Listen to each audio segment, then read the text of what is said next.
जय Sai Ram everyone, welcome to the Sai radio. आज आपको वसंती जी का एक बहुत सुंदर अनुभव सुनाने जा रही हूँ। इसे मैं प्रोबेबली 2 पार्ट्स में डालने की कोशिश करूँगी और इसमें सारे जो भी एक्सपीरियंस हैं इनके फिनिश कर दूँगी। तो चलिए शुरू करते हैं ये अनुभव। होता ऐसा है कि वसंती जी एक हाउसवाइफ है, उनके हस्बैंड अच्छे हैं, उनके 2 बच्चे भी थे जब का उन्होंने शेयर किया है। और वो लोग क्योंकि वो लोग शहर में आके रहते थे तो वो लोग एक फ्लैट में रहते थे, यहाँ घर नहीं था। अब होता ये था कि क्योंकि ये बात तकरीबन कुछ साल पुरानी है, तो ये होता था कि उनके हस्बैंड जो हैं वो उनको शुरू से मतलब घर में खर्च करने के लिए, जैसे कि नहीं होता है मेड वगैरह रखना है या कुछ भी करना है, खाना बनाने वाले रखना है, ये सब के लिए उसको मिला जुला के कुछ 5,000 रुपये दे जाते थे। तो वसंती जी ये करती थी कि वो खाना नहीं बनवाती थी किसी और से, वो खुद बना लेती थी और वो सिर्फ सफाई करने के लिए रखी हुई थी।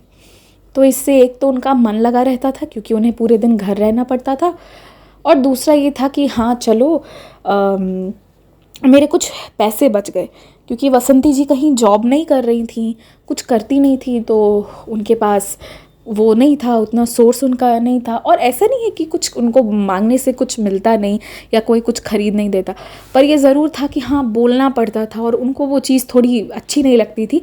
तो वो सोचती थी कि घर का काम मैं कम से कम में करवा लूँ और ख़ुद से कर लूँ और कुछ बचा के रख लूँ, ताकि कभी कहीं जाना हुआ, मम्मी के लिए, किसी के लिए कुछ, या अपने खुद के एक्सपेंस के लिए। हालांकि माइंडेड उनके हस्बैंड बहुत अच्छे हैं, बट एक वो आज़ादी होती है ना, वो चाहिए थी। तो यहाँ से उनकी स्टोरी शुरू होती है। इसके बाद होता ये है कि वो सोचती हैं कि मैं ऐसा क्या काम करूं कि मेरे पास भी कुछ मेरी भी सैलरी आए, क्योंकि उनके हस्बैंड की सैलरी आती तो फिर वो बहुत ही अच्छे से वो बैठते, अपनी सैलरी में से वो कुछ इन्वेस्टमेंट करते थे, कुछ अकाउंट में ही सेविंग्स छोड़ देते थे, फिर कुछ पैसे जो हैं वो वसंती जी को देते, फिर वो खुद से कुछ जो है वो पेमेंट्स किया करते, फिर घर का सामान लाने जाते, बच्चों के स्कूल का सब कुछ बहुत सुंदर से वो हैंडल करते थे। और उनके हस्बैंड प्रॉपर एक डायरी में लिख के पूरा प्लानिंग करके करते थे। तो यही कारण था कि वसंती जी को लगता था कि अगर मेरे पास भी होता, मैं भी जॉब कर रही होती या मैं भी कमा रही होती, तो मैं भी इसी तरह प्लानिंग करती और मैं भी इसी तरह स्पेंड करती, मेरी भी इस तरह की आज़ादी होती। उनके हस्बैंड ने सब कुछ दे रखा था, उन्हें यूज़ करना है, उनके पास क्रेडिट कार्ड भी है, लेकिन उसके बावजूद भी उन्हें ना अच्छा मतलब लगता था कि कुछ तो अपना होना चाहिए। सब अपने हैं, फिर भी थोड़ा और अपना कोई चाहिए था। तो ये वही दौरान है जब उन्होंने बाबा से प्रार्थना करनी शुरू की कि बाबा आप मुझे कोई रास्ता दिखाइए। उन्होंने एक रोज़ अपने ग्रेजुएशन के पेपर्स निकाले और उसके बाद उन्होंने सोचा कि मैं कौन सा काम करूं, टीचिंग करने के लिए मुझे वापस पढ़ना होगा। तो वो ये सब सोच रही थी, पढ़ने के लिए मन को तैयार भी करना होगा, क्या वो ये सब के लिए रेडी है, नहीं है, क्या है, ये सब उनके मन में थॉट चल रहा था। तो तभी की बात है कि उनके मन में ध्यान आया कि क्यों ना मैं अपना टिफ़िन सर्विस खोल लूँ या कुछ ऐसा खाना बनाने का ये सब का करूँ।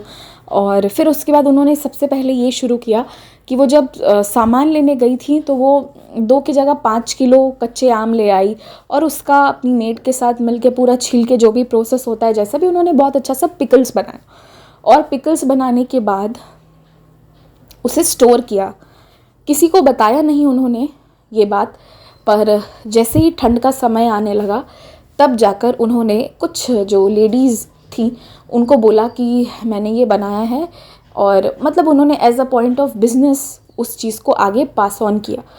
और मज़े की बात तो ये है कि उनके पास सेल करने के लिए सिर्फ 2 डब्बे अचार के थे, ठीक है, क्योंकि उसमें से उनके खुद के घर के लिए भी उन्होंने बनाया था, थोड़ा सा अपनी सास को भी दिया था उन्होंने। तो उसके अलावा उनके पास 2 ही डब्बा बच रहा था, जो वो 2 लोगों को, 2 लेडीज़ को सेल की। एंड सेल करने के बदले जो भी पैसा, जो भी चार्ज था वो उन्हें मिला। तो ये देखकर उन्हें बहुत अच्छा लगा और मतलब उन्होंने इतना मेहनत किया था और मिला के बस 2 ही डब्बे बन पाए थे। और पता है ये 2 डब्बे श्रद्धा और सपूरी डिनोट करते हैं, क्योंकि स्टोरी जब आगे सुनेंगे आप तब आपको समझ में आएगा कि हुआ क्या। इन सब के बाद उन्होंने जो है वो सोचा कि चलो मैं फिर से तैयारी करती हूँ, गर्मी के अलग बनाऊँगी, ठंड के अलग बना के रखा करूँगी, जो ठंड में अलग सेल करूँगी, गर्मी में अलग करूँगी। और वो जो उनको प्रॉफिट मिली थी वो उससे और कुछ जो अपने पैसे बचाती थी 5,000 रुपये में से, जो 3,000 3,500 जो भी बचता था उसमें से कुछ सामान ले आई और इस बार थोड़ा ज़्यादा बनाई और बनाकर 3-4 और लोगों को उन्होंने दिया। और ये सब प्रोसेस करने में मतलब एक गर्मी से उन्होंने शुरू करी और अगली गर्मी आ गई, तब तक ये सब चीज़ उनका होता रहा। इसके बाद क्या हुआ कि अभी तक उन्होंने ये बात अपने हस्बैंड को खुलकर नहीं बताई थी, ये सब चुप छुपा के चल रहा था, because she was not sure, क्योंकि उनके हस्बैंड एक ठीक है मिडिल क्लास है पर एक डिसेंट पोस्ट पर हैं, तो कोई इतनी ज़रूरत नहीं थी और शायद उनके हस्बैंड इसके लिए हाँ करते या नहीं करते। तो ये सब छुप छुप के अभी चल रहा था, जो उनके हस्बैंड भी नहीं पकड़ पा रहे थे। इसके बाद क्या होता है कि वो एक दिन बाबा से कहती हैं कि बाबा मुझे लिपस्टिक चाहिए, मुझे लिपस्टिक लेने का बहुत मन है, पर ये लिपस्टिक जो है ये मैं उनसे नहीं मांगूंगी, मतलब अपने हस्बैंड से नहीं मांगूंगी, ये मुझे मेरे पैसे की चाहिए, आप मेरी मदद कीजिए।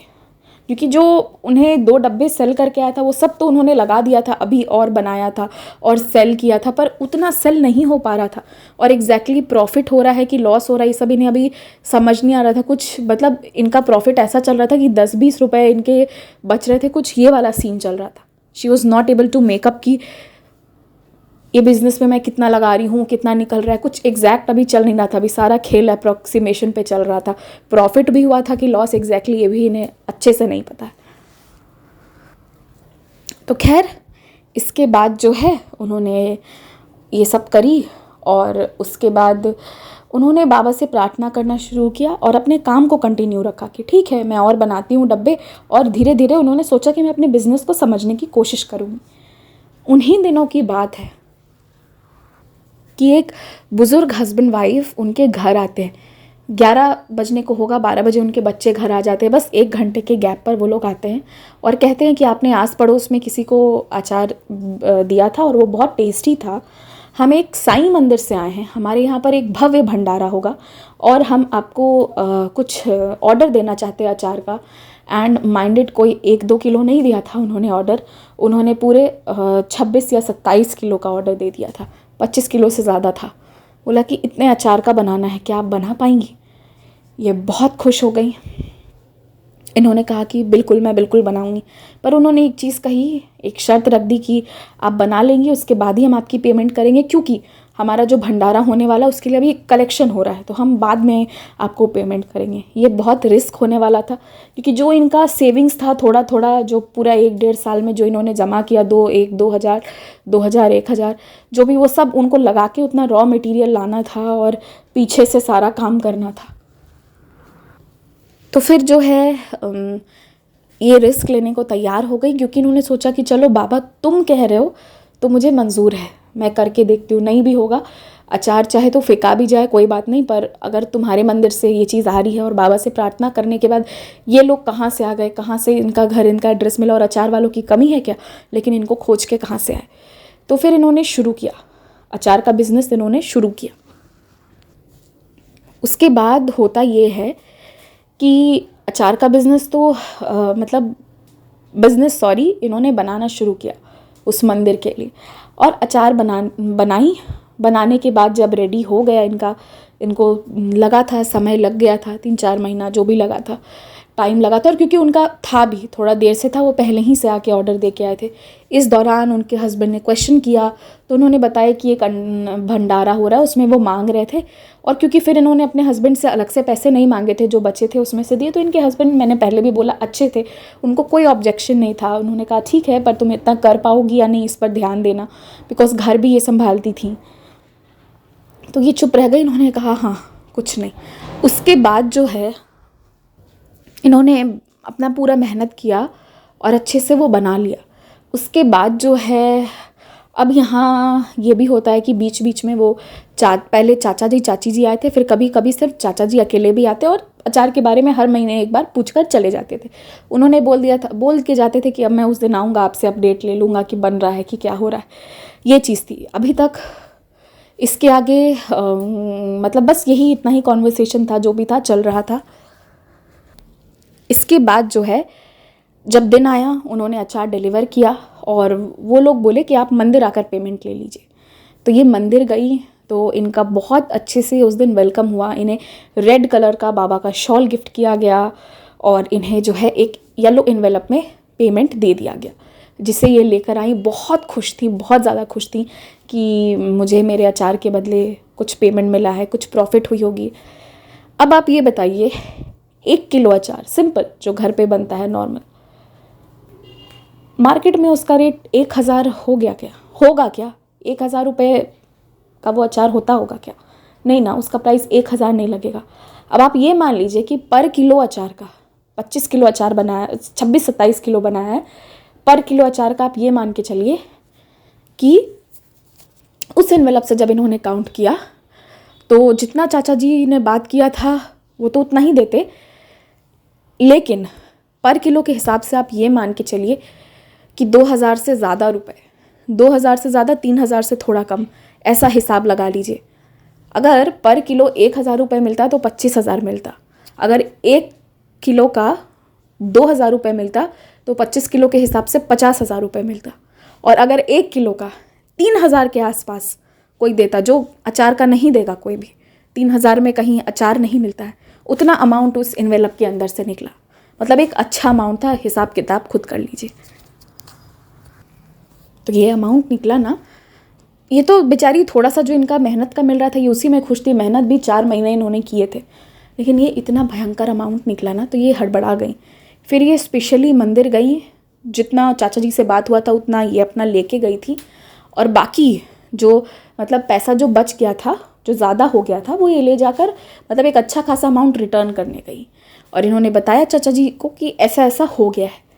तो फिर चाचा जी ने कहा कि नहीं, हमसे कोई गलती नहीं हुई है, हमने आपका एकदम बराबर हिसाब करके रखा था, तो गलती तो हो ही नहीं सकती है। फिर भी इनके कहने पर उस दिन अगले दिन बैठकर पूरी वो जो मंदिर की कमेटी थी, सब ने अपना हिसाब किताब पूरा चेक किया कि कितना आया, कहाँ कितना लगा, कहाँ कितना क्या हुआ।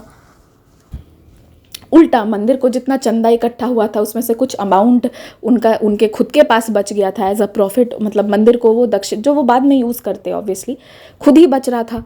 तो ये मंदिर वालों ने कहा मैडम हमारी तरफ से कोई गलती हुई ही नहीं। और पहले भी चाचा जी बहुत श्योर थे, अपने हाथ से उन्होंने पैसा रखा था, तो उतना ज़्यादा पर किलो के हिसाब से 3000 के आसपास तो लगाकर उन लोगों ने दिया ही नहीं था, पर उस एनवेलप से निकला।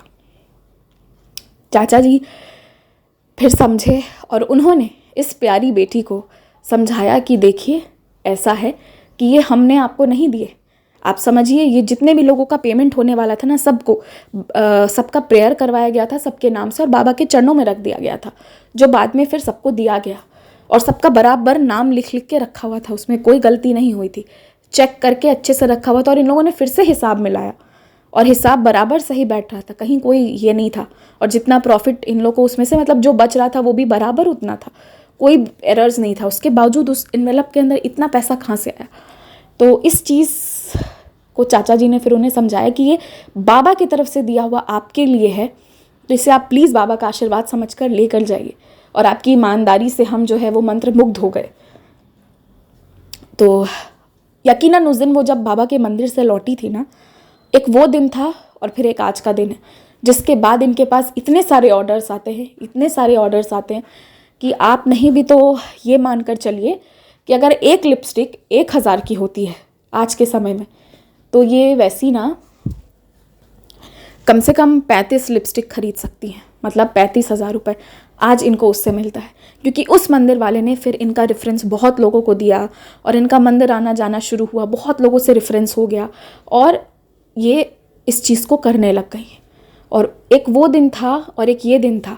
और इन्होंने जब ये घर गई तो काहे को लिपस्टिक खरीदेंगी, सबसे पहले इन्होंने बाबा के लिए बनाया, बाबा को भोग लगाया, बाबा को शुक्रिया किया और अपने उस अमाउंट को फिर अच्छे से रखा और उसमें से कुछ अमाउंट जो है जो इनको मंदिर के चरणों से मिली थी वो आज भी उस एनवेलप में करके रखती हैं, बिकॉज इन्हें लगता है कि वो बाबा का दिया हुआ है, जो सही बात भी है। और बाकी ही उसी अमाउंट को यूज़ करके इन्होंने आज अपना ये कर लिया है कि जहाँ पहले ये सोचती थी कि शायद कुछ भी हो, मैं थोड़ा बहुत भी अपने लिए ले सकूँ, आज जो 35-36 हज़ार कमा रहा है महीने का, और कहीं घूमने जाना है तो खुद अपने तरफ से भी टिकट करा के ले जाना, ये सब भी करा पाने का ये आशीर्वाद बाबा ने इन्हें दिया। और वो भी इस बिज़नेस में, और वो भी इनका कोई टैग लग के कुछ ऐसा नहीं चलता है, बस जान पहचान वाले लोग आते हैं, ऑर्डर देते हैं, जाते हैं, मंदिर वाले देते हैं, जाते हैं, इसी तरह से चलते चलते ये यहाँ तक पहुँच गई। और लिपस्टिक की बात पर आते हैं, उसके बाद इन्होंने लिपस्टिक भी खरीदी, बहुत शौक़ से खरीदी, और बहुत शौक़ से ये उस लिपस्टिक को लगाई भी, जिसका इन्हें बेहद शौक़ था भी, आज भी है।